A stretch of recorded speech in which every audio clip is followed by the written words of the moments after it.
کل 14 اگست کا دن ہے اور 14 اگست کو ہمارے مسلمان پاکستانی آزادی کے طور پہ مناتے ہیں۔ اس دن کو آزادی کے طور پہ منایا جاتا ہے اور منانا بھی چاہیے، چونکہ 14 اگست 1947 کو پاکستان بنا اور پاکستان کے بننے کی یاد میں ہمیں یہ دن منانا چاہیے۔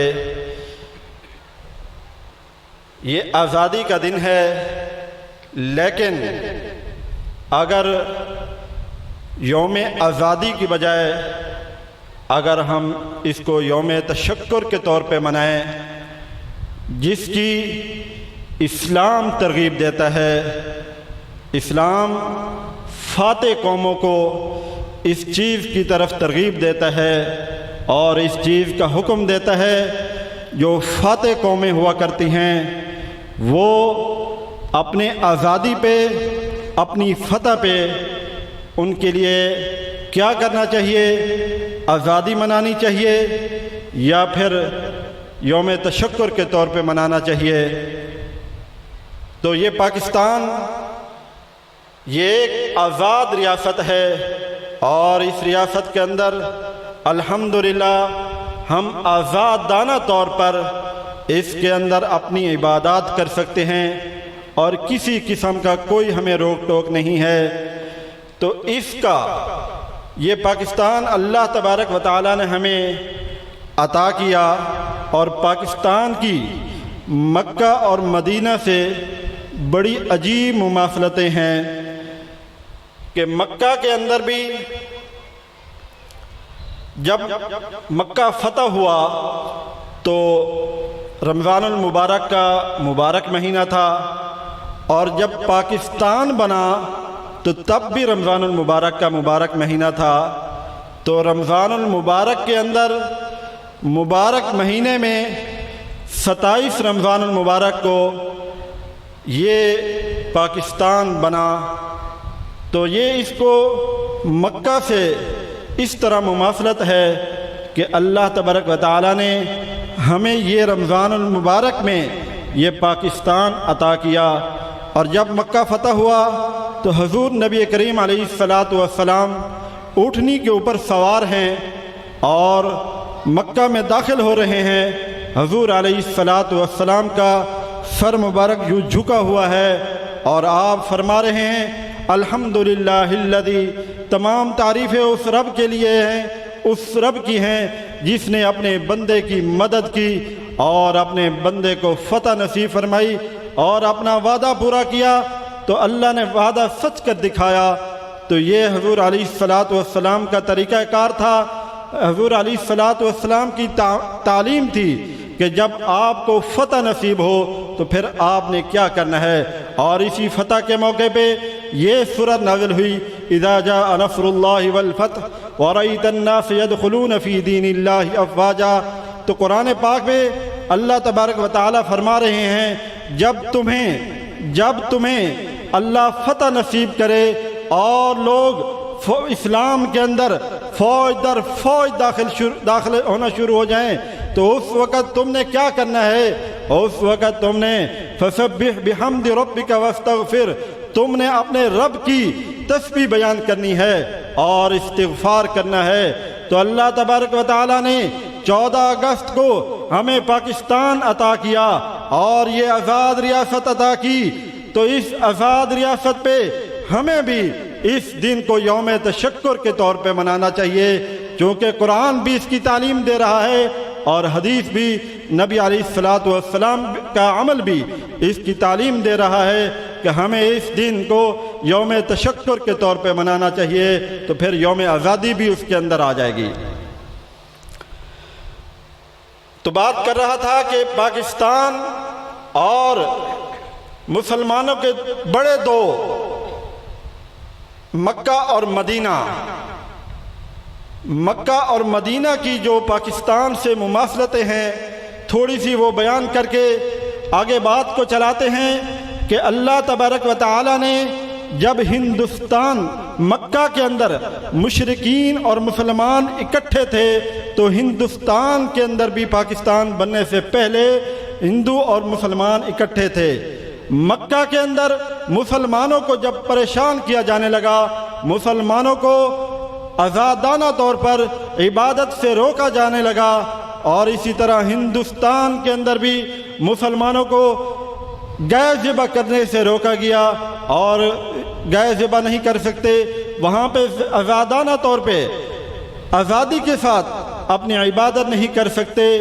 مکہ کے اندر بھی مسلمانوں کے لیے مسلمانوں کو تکلیفیں دینے شروع ہوئی، تو اسی طرح ہندوستان کے اندر بھی مسلمانوں پہ ظلم ڈھائے گئے۔ جب مکہ کے اندر مسلمانوں کے اوپر ظلم ڈھائے گئے اور مسلمانوں کو پریشان کیا گیا تو اللہ تبارک و تعالیٰ نے ہجرت کا حکم فرمایا۔ تو جب ہندوستان کی باری آتی ہے تو جب ہندوستان میں مسلمان پریشان ہوئے تو ہندوستان کے مسلمانوں نے بھی اس وقت ارادہ کیا کہ ہمیں بھی ایک آزاد ریاست، آزاد خطہ حاصل کرنا چاہیے جس کے اندر مسلمان آزادانہ طور پہ اپنے اسلام پہ عمل کر سکیں اور آزادی کے ساتھ وہاں رہ سکیں۔ تو میرے بھائیوں، مکہ کے اندر جب مکہ سے مسلمانوں نے ہجرت کی، مدینہ پہنچے تو مدینہ والے انہوں نے مہاجرین کے ساتھ کیا سلوک کیا؟ مہاجرین کا استقبال کیا، ان کو کھانا دیا، ان کو کپڑے دیے، ان کو رہائش دی۔ تو اسی طرح ہندوستان سے جب مسلمان ہجرت کر کے پاکستان پہنچے تو پاکستان والوں نے بھی اپنے مسلمان بھائیوں کو سینے سے لگایا، اور سینے سے لگایا، ان کو کھانا دیا، ان کو روٹی دی، اور ان کو مکان دیا، جگہ دی۔ تو میرے بھائیوں، یہ کچھ مماثلتیں ہیں۔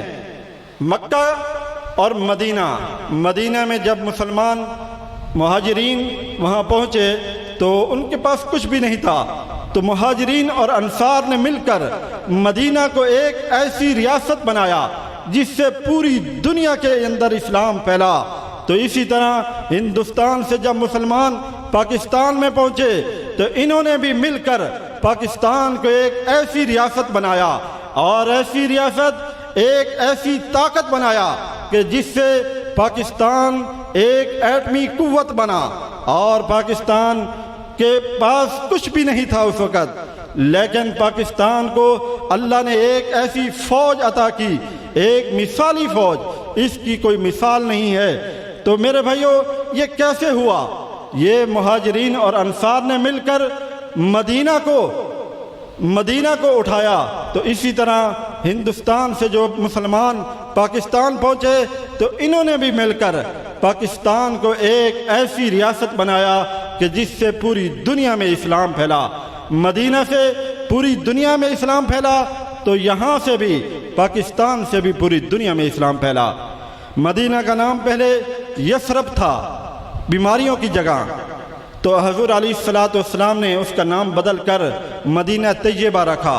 اور جس طرح ہندوستان ہے ہندوؤں کے رہنے کی جگہ، افغانستان ہے افغانوں کے رہنے کی جگہ، پاکستان پاک سرزمین، پاک ذہن رکھنے والے، پاک عقیدہ رکھنے والے، پاک لوگوں کی جگہ۔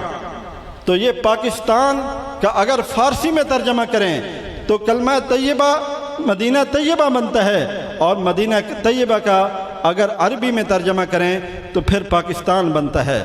میرے بھائیوں، یہ تھی کچھ مماثلتیں۔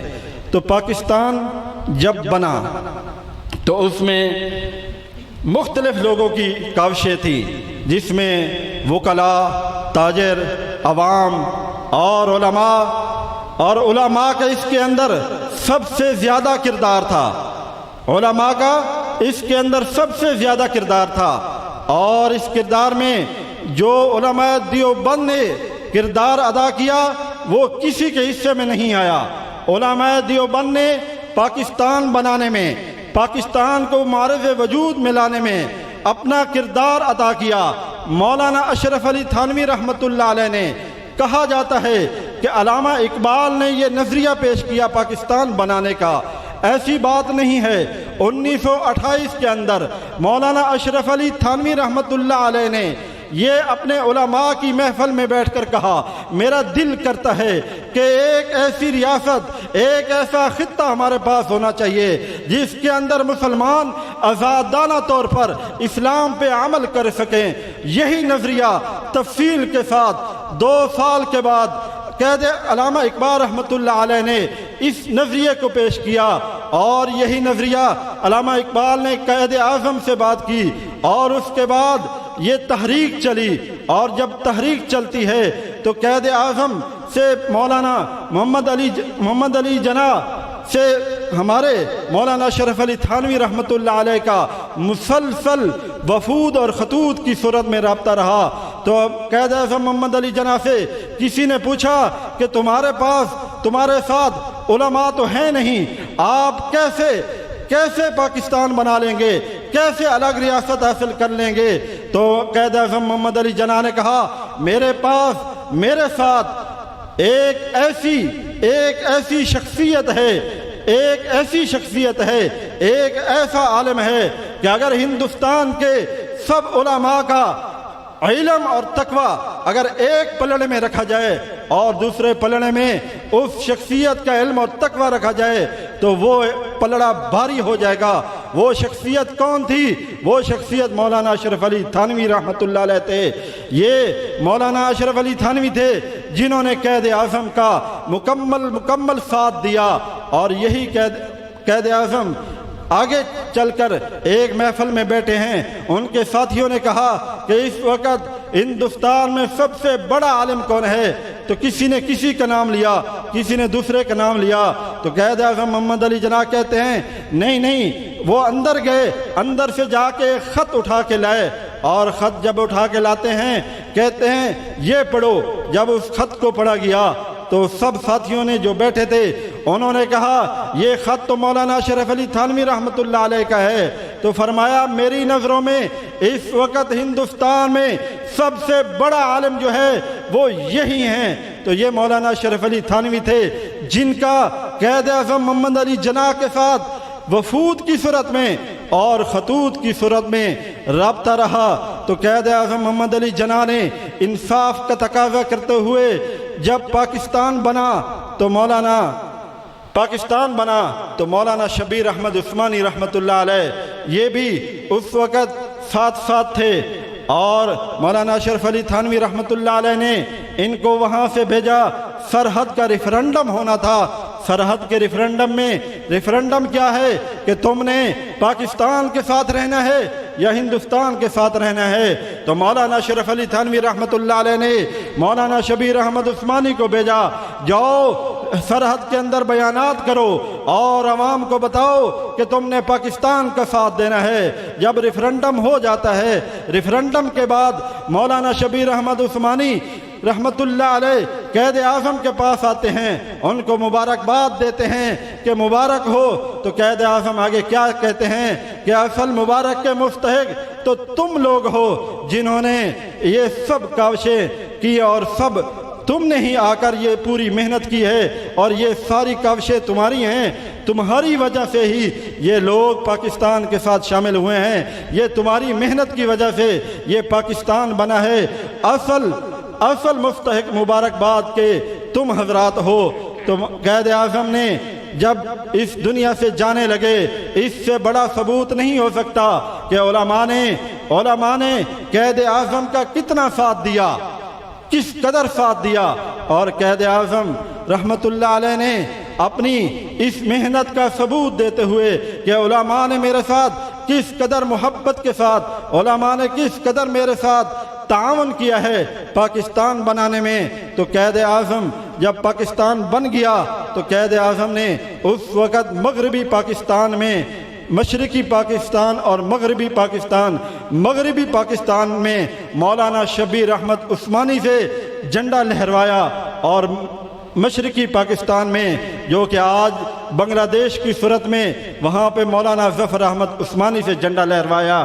تو میرے بھائیوں، یہ قائد اعظم یہ جھنڈا لہروا کر کیا بتا رہے ہیں، کیا ثبوت دے رہے ہیں، کیا بتا رہے ہیں؟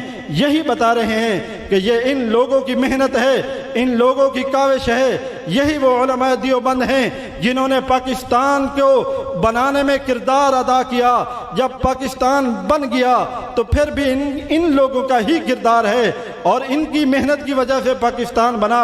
انہی کا حق بنتا ہے کہ یہ اس جھنڈے کو لہرائیں۔ اور مولانا شبیر احمد عثمانی نے صرف جھنڈا نہیں بلکہ پاکستان کا جب آئین پیش ہوا تو آئین پیش کرنے والے بھی مولانا شبیر احمد عثمانی تھے، اور قرارداد مقاصد پیش کرنے والے بھی مولانا شبیر احمد عثمانی تھے۔